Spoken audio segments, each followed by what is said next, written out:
all of a sudden, if those countries are hostile, and by the way, China hasn't been. We've made deals with China. You know, they approved the TikTok deal. Everyone said you'd never get the TikTok deal approved. They approved it, and we have great people buying it. Big, strong American companies are buying it, the most prestigious companies there are, actually, and they're going to make sure everything's good. But President Xi was great. He approved it. So I'm not saying hostile, but it's good to have our own minerals. And you know, we create a tremendous value by creating a road. We build a road that only we can do because we have the rights to do it, number one, and we have the power to do it. And so we build a road that's over 200 miles long through a very beautiful area of the world. Actually, it's incredible. When you look at it, it's incredible. But a rough area from the standpoint of building. So we get a road done, and with that, we unleash billions and billions of dollars of wealth. It's pretty amazing when you think of it.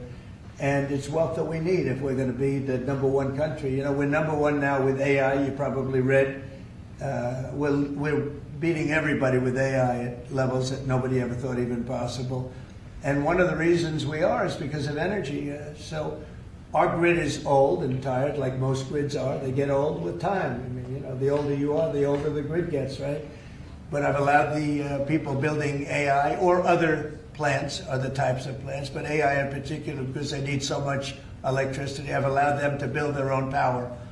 And it's been amazing. They're building massive plants, and with the plant, they're building their own electricity. They've become a utility in a sense. I said, maybe you'll do better with the utility than you do with the AI, I don't know. But we're letting them build their own electricity. So we don't have to worry about the grid, we don't have to worry about anything. And they're gonna build it in such a way that if they have excess capacity, they're going to put it back into the grid. It's pretty amazing. So when they build, we're giving them permits to build their own electric power plants, and it's incredible when you see what they're doing. And because of that and other things that we're doing, we're leading every country. Nobody's even close to us with AI. And AI seems to be the big thing. I don't know. I can't tell you that. There are a lot of people building, and a lot of people have high stock prices because of AI. So a lot of people think it's great stuff, and I think it's great stuff. I look at it, it's amazing what it can do. In terms of medical costs, in terms of knowledge, it's basically information, and information at a level that nobody thought possible before. So we'll see. But they're building plants where you saw the one overlay that I did where, in this case it's Meta, one of their plants is essentially the size, almost the size of Manhattan. And that's a building, you know, it's a building that covers Manhattan. So it's big stuff. And nobody's even close to us. We're leading AI by so much. Mr. President, since the start of your administration, we've seen a lot more Americans wanting to join ICE. And as we're seeing more attacks on them right now, what's your message to rank and file ICE agents who are trying to do their jobs but are facing a 1,000% increase in attacks? I love your questions, you know, I like you. So who are you with? I'm with NTD. Very Iris, good. the one who got mugged. You were the one, that's what I thought. You got mugged. You're not getting mugged anymore. Not anymore. She was really, you're lucky to be with us with that deal that happened. I know all about that. Not anymore, though. You feel a different world out there, right? Totally. If you're safe with the baby nowadays. Oh, good. Well, you're safe now. You know, nobody's going to be hurting you in any way. Thank you, Mr. President. Okay, thank you very much. Mr. President, on the Supreme Court today. Thank you. So the bottom line on your question, we're just going to make things real safe. We're going to have a country that you can be proud of, not a country that you read about every day where somebody gets mugged from behind or hit over the head with a baseball bat. Those people aren't with us any longer. Yeah, please. Mr. President, yes. Thank you very much. Thank you, Mr. President. On today's call with Lula from Brazil, Yeah. are you considering lowering tariffs after the call? Well, I had a great talk with the president of Brazil, who's a good man. I met him actually at the United Nations. I was going up to make a speech, and I didn't have a teleprompter. I was walking up to my teleprompter. I said, you know, I don't have a teleprompter. But just before that, I met with President Lula, and I found him to be very good. I mean, we had a very good talk for about, 2 minutes. And then I went up to make a speech, and I was surprised to see, how would you like that one, Doug? I've got every leader in the world sitting out there. My teleprompter isn't on. You know why, Daniel? Because it was a rigged deal. But fortunately, I made a better speech than I would have if I read it off a teleprompter, which is pretty easy to do. So it was quite a day. That was a big day, but we met and we liked each other, and yeah, we had a great conversation. Yeah, we'll start doing business. And are you considering traveling to Brazil for COP30? At some point I would, and he's going to come here. We talked about that. And a follow-up question on Israel. Israel government has been arresting and deporting activists that were traveling to Gaza. Today, Greta Thunberg, for instance, also some... Well, she's just a troublemaker, you know. I mean, she's no longer into the environment, now she's into this. She's a troublemaker. She has an anger management problem. I think she should see a doctor. She needs anger. If you ever watch her, she's a young person. She's so angry. She's so crazy. Now you can have her. You can have. She's just a troublemaker. The Supreme Court is back in its term today, Mr. President. And the Supreme Court is back in session. Yeah. They rejected today an appeal by Ghislaine Maxwell to overturn her conviction. That means her only chance at getting out of prison is a pardon from you. Is that something you're open to? Who are we talking about? Ghislaine Maxwell.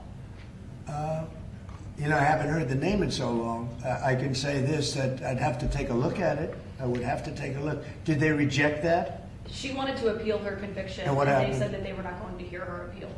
I see. Well, I'll take a look at it. I will speak to the DOJ. I wouldn't consider it or not consider it. I don't know anything about it. So, but I'll speak. I will speak to the DOJ. Why would she be a candidate for clemency, sir? I don't know. I mean, I'd have to speak to the DOJ. I'll look at it. I have a lot of people have asked me for pardons.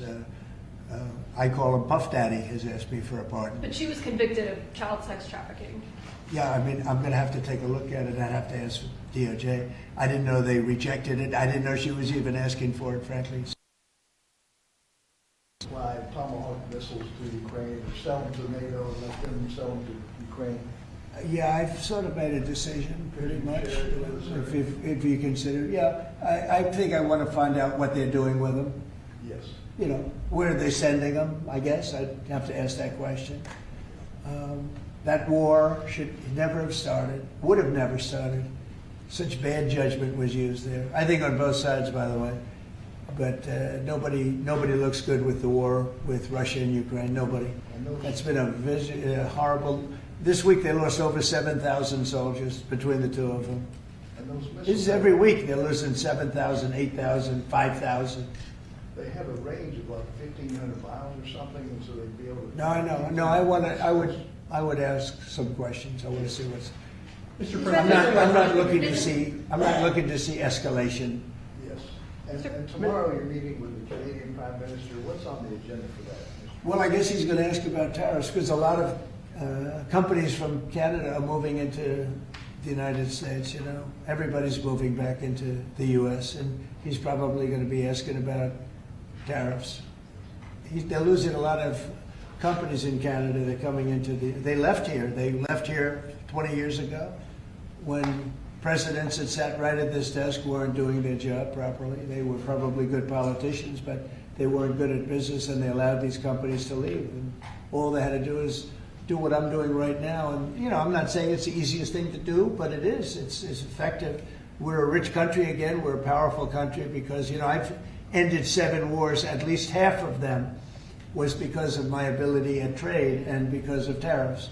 If I didn't have tariffs to throw around a little bit, you would have at least 4 wars raging right now with thousands of people a day being killed that aren't happening. We've settled. You know, we settled 7.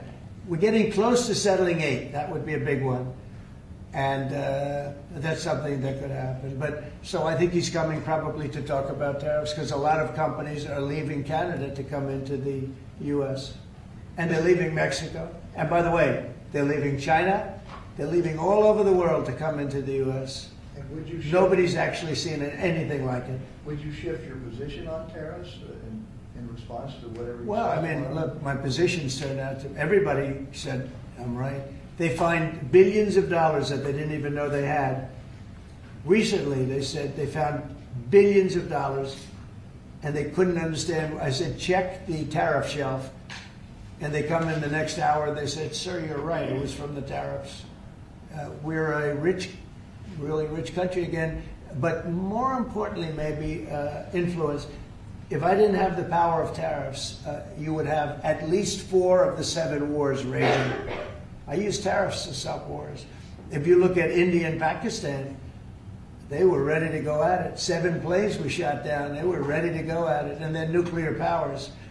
And I don't want to say exactly what I said, but what I said was very effective. They stopped. And that was based on tariffs. It was based on trade.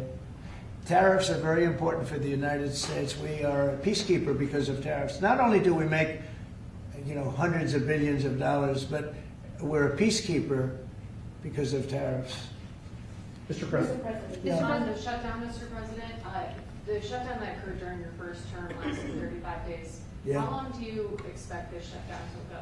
Well, you don't know. Look, I can say this, that it would have not happened except for the Democrats. The Democrats are very foolish. They've lost their way. And we have a new thing now when you look at, it's called crime. It's called absolute, as Biden would say, well, I won't say what he would have said.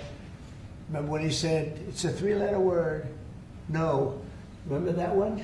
Everyone would say, what was that all about? He probably meant exclamation point or something after the word. But this is a 5-letter word, crime, C-R-I-M-E. And we want to put it out and are putting it out, and they don't. They don't seem to care about it, but they do care. I believe that Pritzker and this mayor of Chicago that like to say about they don't have it under control. Not only is it not under control, it's the opposite.